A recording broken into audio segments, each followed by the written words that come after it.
Hi, my name is Hazuki. I'm an inline figure skater and a figure skater, and today we're going to talk about back Y spirals. Y spirals are my favorite spirals. I think they look really cool, really sassy, they're kind of fun to work into programs. I taught myself how to do the back Y spiral in probably the last 5-6 months. It looks like a really crazy move to do, but it's not. I mean, it kind of is, but it's not. The thing about Y spirals, at least in my experience, is that developing them is very reliant on being able to do off-ice and walkthroughs. For obvious reasons, you're going to want to be quite flexible in your legs.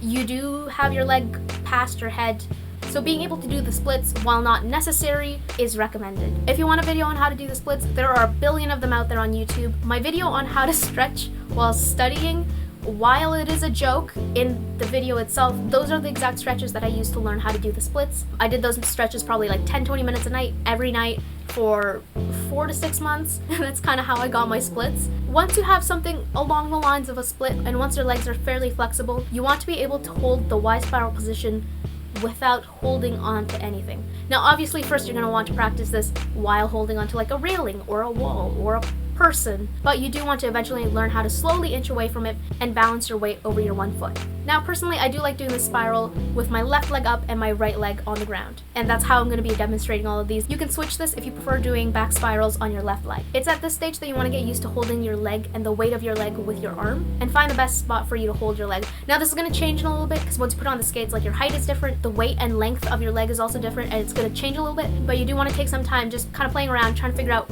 where the best place to hold your leg is. From here, you can practice getting into the Y position, holding your leg, and letting it down after 10-20 seconds. Again, you want to get used to doing this first with a railing and then without a railing, because when you're doing this on ice, you don't get a railing. Another great exercise are these Y kicks.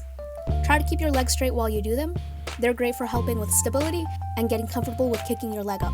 And then we can progress to doing walkthroughs. Personally, I like going into my Y spiral with crossovers. If you like doing a 3-turn or a mohawk or whatever your favorite entrance is, you want to sub that out for when I say crossovers, obviously. This depends on how comfortable you are when you're going backwards and what your favorite entries are. For a walkthrough of a crossover entry, I would start with back walkthrough crossovers, shift all my weight onto my right foot, and then slowly pick up my left leg and hold it into the Y spiral position. And then after 10-20 seconds, while holding a railing, let it down slowly and check out. Practicing the shifting of your body weight onto your skating leg is really important. I found that this helped me really feel confident in my Y spiral. Once you get comfy doing this with a railing, then you want to slowly inch away and do it without a railing. When you can do it without a railing and hold the position for 10-20 seconds, then you are ready to start lacing up your skates. Yay, this is the scary part.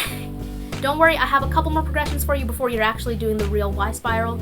So first, with your skates on, you want to go by a railing and just hold the Y spiral position, just by itself. No entry, no backing away from the railing, just hold the position. Now this is where it gets a little bit interesting. Your skates are going to add both weight and length to your leg. Weight makes sense. Length, it's probably going to add about 6 inches to the length of your leg, and that feels a little bit wonky sometimes. Personally, I have to actually shift the way that I hold my leg for a Y spiral here as compared to when I'm doing it off ice. So make sure that you spend some time just practicing this by a railing, just holding the position, trying to figure out where the best place to hold your leg is, and the most comfortable and easiest way for you to get into the position. Now, when you're starting to do this on skates, you want to make sure that you are very aware of where your weight is. If you make a bad habit of putting your weight close to your toe, you might choke and put your weight over your toe stop and trip.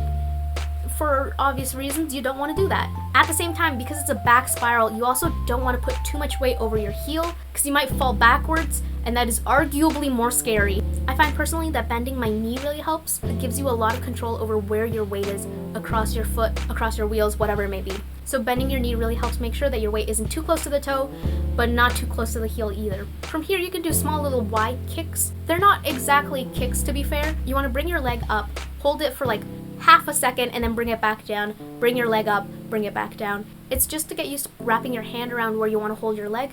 This will help you, especially if you're having a little bit of trouble with the entry. Once you're comfortable actually grabbing your leg and bringing it up, you can start doing slow walkthroughs with a railing. Now, because you're on wheels, you're not going to be able to actually hold the position without holding onto a railing, so don't try that, but you can do a slow version of your entry and hold a static version of your Y spiral and bringing it down and checking out to help you get used to doing it on ice.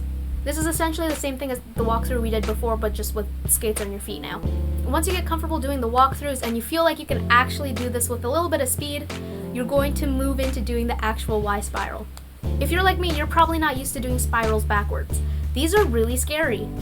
Now, I know I say this all the time, but I genuinely mean it. Please, please, please, put on your wrist guards, your knee guards, your elbow guards, and a helmet if you have one. If you can, also put on butt pads. You don't want to fall backwards.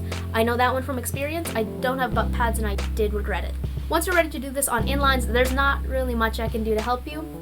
Make sure to take your time with the weight transfer here. Rushing it will cause you to have unstable Y spirals. Make sure that you are really, really comfortable doing walkthroughs because those will help you so much. Now, it should be noted here that I did learn it technically on ice before I learned it on inlines, and that did make it easier because I knew that I could actually hold the position and not fall before I was on pavement. Because, you know, ice hurts less than pavement does. If you can help it, I would recommend learning this on ice before you learn it on pavement. Now, there's a lot of you guys that probably can't do that. That's fair. It's still possible. It's just be really careful, please.